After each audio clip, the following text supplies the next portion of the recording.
था, देशद्रोह था। आज जो हमने फर्जीवाड़ा, जो गैर कानूनी काम, जो इलीगैलिटी चंडीगढ़ मेयर चुनाव में देखी है, उसे सिर्फ और सिर्फ राष्ट्रद्रोह कहा जा सकता है।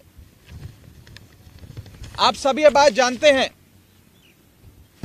कि मेयर के चुनाव में 20 वोट इंडिया गठबंधन के पास थे और मात्र 16 वोट भारतीय जनता पार्टी के पास थे। 15 और साथ में अगर मैं एक और अन्य वोट भी जोड़ दूं, जहां 20 वोट आम आदमी पार्टी और कांग्रेस पार्टी के इंडिया गठबंधन के पास थे, वहां गठबंधन का जीतना, इंडिया अलायंस का जीतना तय था। और अपनी हार को सामने देख बीजेपी ने षड्यंत्र रचे। सबसे पहले 18 जनवरी को होने वाले चुनाव में प्रिसाइडिंग अफसर, जो चुनाव कराता है अफसर, उसे बीमार करके अस्पताल में भर्ती करा दिया ताकि उस दिन चुनाव ना हो। फिर चुनाव की जब नई तारीख आई जो हाईकोर्ट ने निर्धारित करी, उस बीच ऑपरेशन लोटस करके आम आदमी पार्टी की और कांग्रेस के पार्षदों को खरीदने की कोशिश करी गई। जब बीजेपी का ऑपरेशन लोटस भी फेल हो गया, तो बीजेपी ने आज आप सबकी आंखों के सामने और आप सबके कैमरों में कैद जो फर्जीवाड़ा किया है, पहले मैं सिलसिलेवार तरीके से आपको बताना चाहता हूं। बीजेपी ने अपने ही पार्टी के माइनॉरिटी विंग के ऑफिस बियरर को प्रिसाइडिंग अफसर बनाया, यानी कि जो शख्स घोषित भाजपा का सदस्य है, उनका ऑफिस बियरर है, पदाधिकारी है, उस माइनॉरिटी विंग के सेक्रेटरी को प्रिसाइडिंग अफसर बनाकर उसकी देखरेख में चुनाव कराने की घोषणा करी। चुनाव में जब वोटिंग समाप्त हुई और काउंटिंग की बारी आई, तो इस भाजपा के ऑफिस बियरर प्रिसाइडिंग अफसर ने किसी भी पार्टी के इलेक्शन एजेंट को आगे नहीं आने दिया।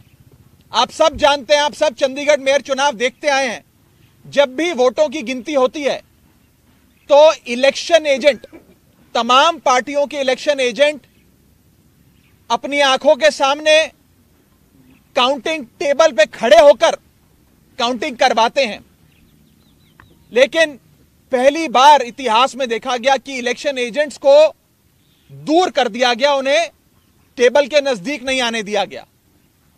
और उसके बाद जो हुआ, आपने देखा कि कैसे भाजपा के इस पदाधिकारी ने, जो प्रिसाइडिंग अफसर था आज के चुनाव का, उसने अपने पेन से बैलेट पेपर पर इंक लगा लगाकर उस सारे बैलेट पेपर को इनवैलिड किया और फिर चुनावों की गिनती में, वोटिंग में, वोट काउंटिंग में उस एक एक बैलेट पेपर को इलीगल घोषित किया। पहली बार चंडीगढ़ मेयर चुनाव में कुल 36 वोटों में से 8 वोट इनवैलिड घोषित कर दिए गए। इतिहास में आज तक नहीं हुआ। आम आदमी पार्टी और कांग्रेस के गठबंधन को 20 वोट पड़ने थे, हमें 12 वोट पड़े और हमारे 8 वोट इनवैलिड घोषित कर दिए गए। और भाजपा का एक भी वोट इनवैलिड नहीं घोषित किया गया।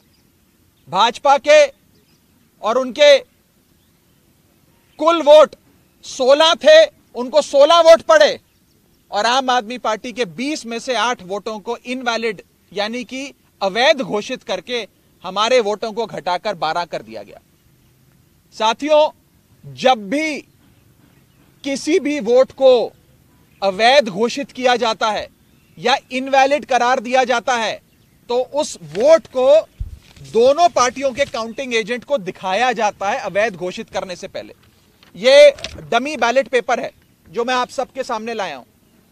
जब काउंटिंग के दौरान इस प्रकार के बैलेट पेपर को इलीगल घोषित किया जाता है, तो प्रिसाइडिंग अफसर, अगर मान लीजिए मैं प्रिसाइडिंग अफसर हूं, तो मैं दोनों पार्टियों के इलेक्शन एजेंट को वो दिखाऊंगा बैलेट पेपर की, देख लीजिए या इनके निशान बाहर लगा हुआ है, ये इनवैलिड है, मैं इसे अवैध घोषित कर रहा हूं। ऐसे दोनों पार्टियों के इलेक्शन एजेंट को दिखाया जाता है और दिखाने के उपरांत उनकी सहमति से और जो डीसी चुनाव हैं, जो डिप्टी कमिश्नर बैठे हैं, उनकी सहमति से इस वोट को अवैध घोषित किया जाता है।